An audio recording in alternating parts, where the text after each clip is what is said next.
Okay, so finishing up some of our winter prep. We actually have to finish off the roof, hopefully tomorrow.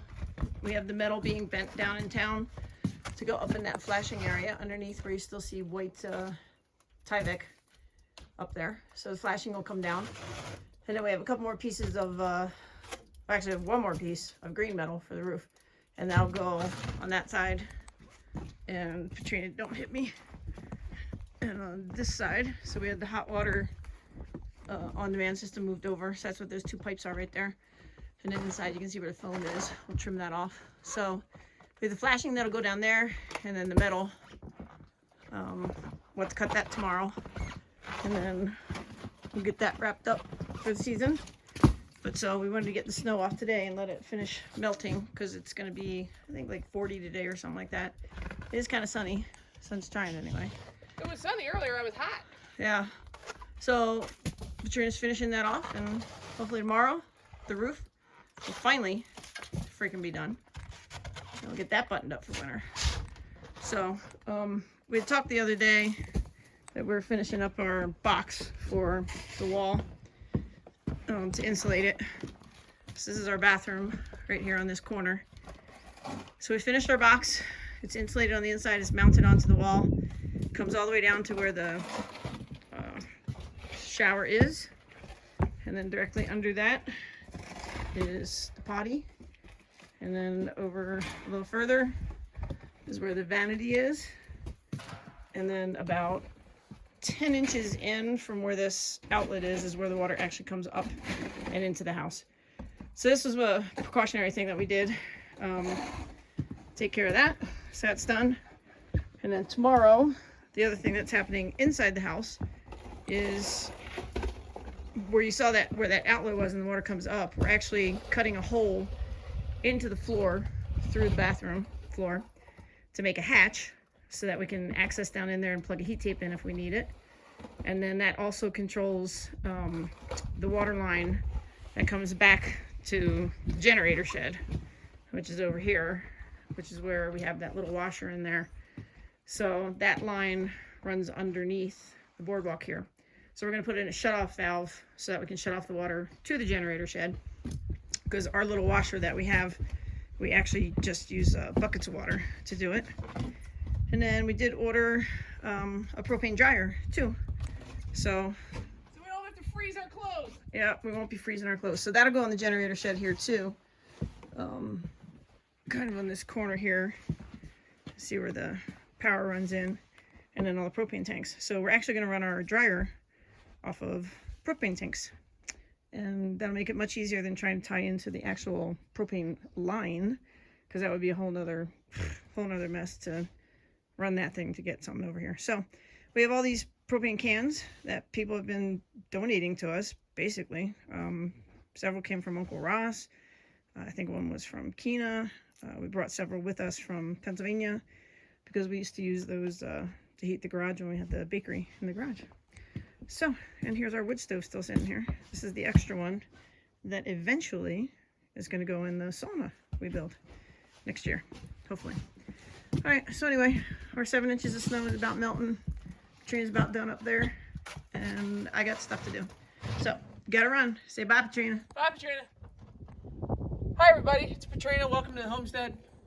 So, everybody knows that we attached the main house to the kitchen, and this over here, I don't know, we're calling it the dining room. Yep. And it's been kind of unfinished all year.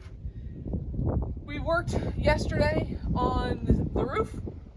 Today, with the way everything connected, there's a hole. It's a wind tunnel. It's a very tiny wind tunnel. So we're actually working on making these boxes on the ends here, just kind of capping everything off. One, it looks pretty. Two, it's the critters would love to live here, so we have to cap this off. And three, it just makes sense not to leave this. And I feel like I'm echoing because I'm bouncing off of here a little bit. So we're building a little frame, and then Kim saves everything because she's convinced that there's going to be a use for it. So we're like these homesteading hoarders.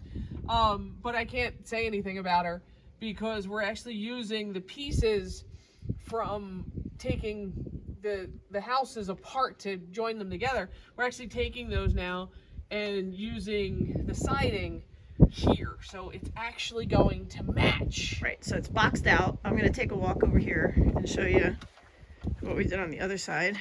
Take a walk. So that's the dining room wall, so to speak. And then, so yesterday we got that box done up in the corner.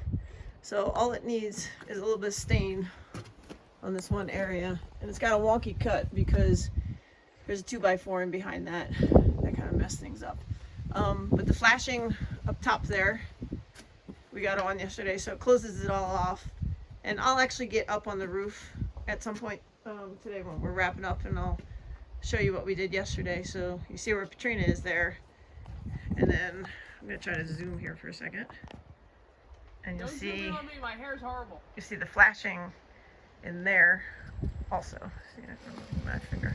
So the flashing's in there also.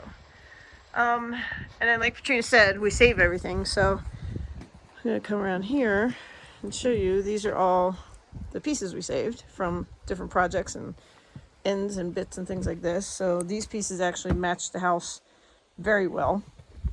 And then all these little bits and pieces were from when we put new stain on the dining room. And it doesn't quite match yet, but I think it's going to weather over time. But saving all these little bits is what's allowing us to, you know, box this out and create this cap here. It looks pretty. To close it. So I'm going to actually take a walk around the front also and show you what we have to do out there. So while we're walking, I'll pan to the mountains and show you how beautiful it is. The snow's melting.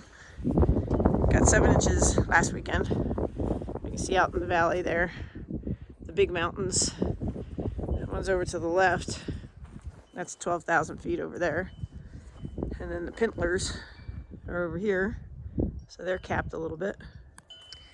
So anyway, coming out to the front, this is what we have to do out here yet too. So got to get this boxed off and capped in, and then that side boxed off and capped in. Hello. And put a piece of flashing all the way across the front so the water doesn't run down in there. So got our work cut out for us today, but like I said, it's a beautiful day. We'll get her done. All right, I'll get up on the roof in a little bit and show you what we did up there. All right, see you, bye. All right, welcome back. So Kim just talked about everything we were doing, and we showed me up on the ladder working on the hole. So this is one of them. So you can see we built the frame. Now I'm gonna side it off, and then we're gonna go to the other side and work on that one. Just wanted you guys to see. Meanwhile, my head's in here crooked, so I'm kind of looking like this. All right, bye. Hello world, welcome back to the homestead. So we're working on the roof, and I think Kim may have done another video about, like, I don't know, we were moving snow from the roof, getting ready to do this. So that's the main house. Whoop.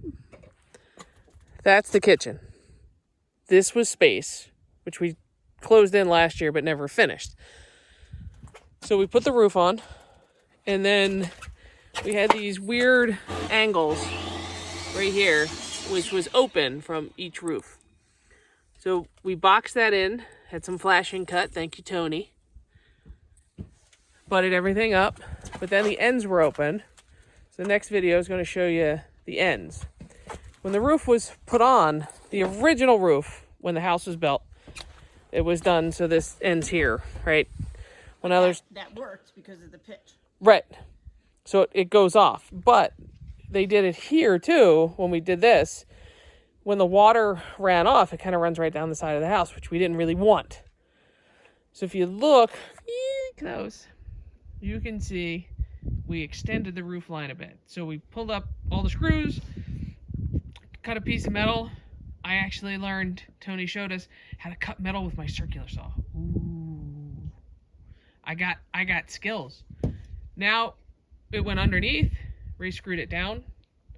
Now it's 3 inches over, there's an overhang. So now when the water runs off, it'll actually run off and not run either on our house or right next to our house. Yep. And this piece of flashing here, we're just going to move that down. Oh, you can't see it. Hold on. We're just going to move that whole section down to cover that piece because that's actually an extra piece that's in there because the metal bender was only 10 foot long and this ended up being like 11.7 or something like that. So we're just gonna move that down, cover that up, and that'll be buttoned in. All right. Stay tuned. Say bye, Kim. Bye, Kim.